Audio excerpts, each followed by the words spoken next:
सभी बड़ों को नमस्कार। आज एक नई कहानी सुनाने जा रहा हूँ किसान के आलसी बेटे। जो साथी मेरे चैनल पर पहली बार आए हैं, कृपा करके मेरे वीडियो को लाइक और शेयर करें। आप सभी से विनती है कि आप ये कहानी अपने बच्चों को जरूर सुनवाएं ताकि वे अपने जीवन में विकास करें। तो आइए कहानी शुरू करते हैं। एक गांव में मुरलीधर नाम का एक किसान अपने परिवार के साथ रहता था। उसके परिवार में उसके दो बेटे आदर्श और कृष्णा थे।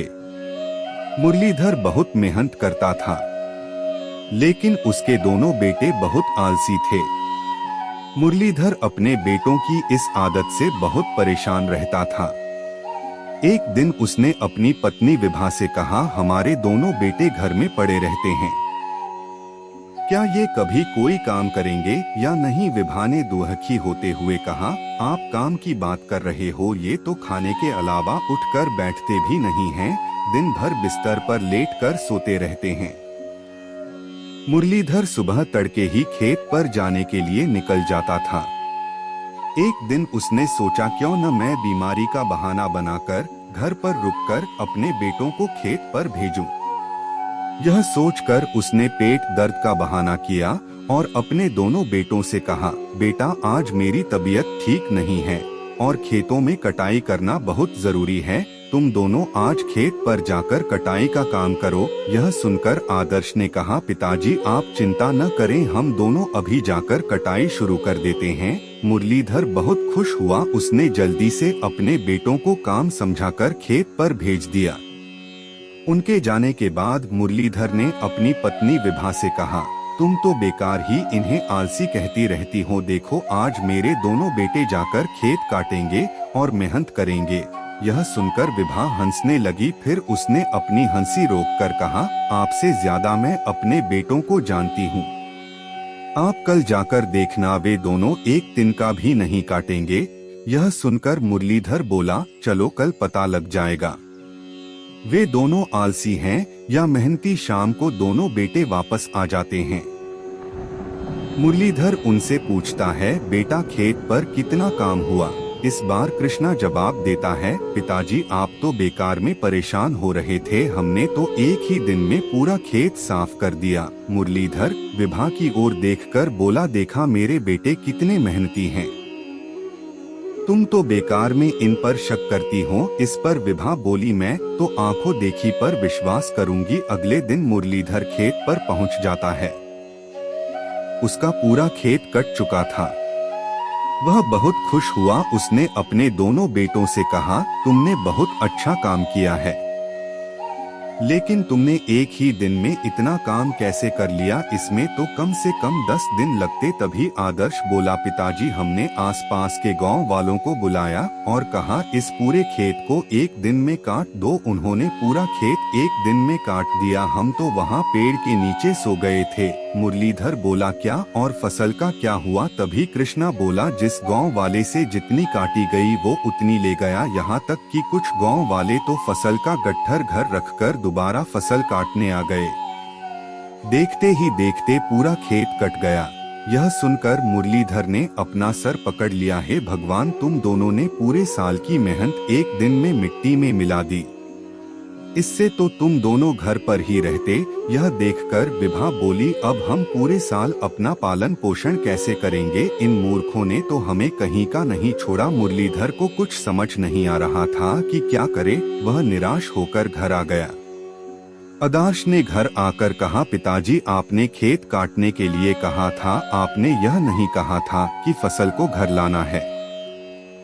वैसे भी हम लोग इतनी मेहनत नहीं कर सकते। उम्मीद है आपको कहानी पसंद आ रही होगी। कृपा करके मेरी वीडियो को लाइक शेयर कर दे और मेरे चैनल को सब्सक्राइब कर दे। अब आगे की शेष कहानी सुनिए।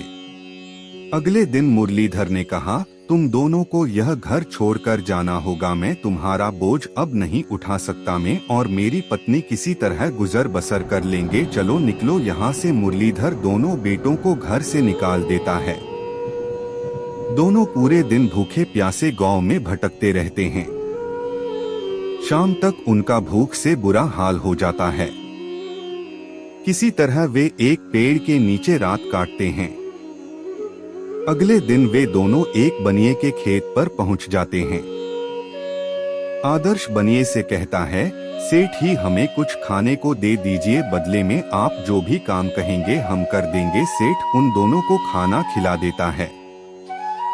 बदले में पूरे दिन उनसे मजदूरी करवाता है। शाम को दोनों उसी पेड़ के नीचे आ जाते हैं। कृष्ण आदर्श से कहता है, अगर हमने अपने माता पिता का साथ दिया होता तो आज हमें यह सब नहीं देखना पड़ता और हमारे कारण हमारे माता पिता भी भूखे मर रहे होंगे। तभी आदर्श कहता है, हाँ भाई तू ठीक कहता है, चल हम दिन में सेठ के खेतों में मजदूरी करेंगे और रात को अपने खेतों पर काम करेंगे। कड़ी मेहनत करके फसल उगाएंगे। दोनों भाई दिन रात मेहनत में जुट जाते हैं। इधर मुरलीधर एक सेठ की दुकान पर नौकरी कर लेता है और कम तनख्वाह में किसी तरह अपनी गुजर बसर कर रहा था। इसी बीच गांव में एक प्रतियोगिता होती है जिसमें सबसे अच्छी फसल के लिए इनाम दिया जाना था। मुरलीधर भी प्रतियोगिता देखने पहुंच जाता है। जब इनाम की घोषणा होती है तो पहला पुरस्कार मुरलीधर को मिलता है। यह देखकर वह कहता है, आपसे कोई गलती हुई, मेरी फसल तो पहले ही बर्बाद हो चुकी है। तभी गांव का जमींदार कहता है, मुरली भाई यह कमाल तुम्हारे दोनों बेटों ने किया है। इन दोनों रात दिन मेहनत करके बहुत कम समय में फसल उगाकर नया रिकॉर्ड बनाया है। तभी उसके सामने उसके दोनों बेटे खड़े हो जाते हैं। आदर्श और कृष्णा उसके पैर पकड़ लेते हैं। पिताजी हमें माफ कर दीजिए, हमें अपनी गलती का एहसास घर से निकलते ही हो गया था, इसलिए हमने मेहनत करके यह फसल उगाई है। मुरलीधर की आंखों से आंसू बह रहे थे। उस दिन के बाद तीनों बाप बेटे मेहनत करने लगे। पूरी कहानी ध्यान से सुनने के लिए धन्यवाद। अंत में यही कहूँगा, ईश्वर आप सभी को सुखी रखे और अपना ख्याल रखे। उम्मीद है कि आपको यह कहानी पसंद आई होगी। आपका कोई भी सुझाव है तो मुझे कमेंट में कह सकते हैं। कृपा करके आप मेरे चैनल को सब्सक्राइब करें और मेरी वीडियो को लाइक करें। अब मैं मिलता हूँ आपको अगली वीडियो में।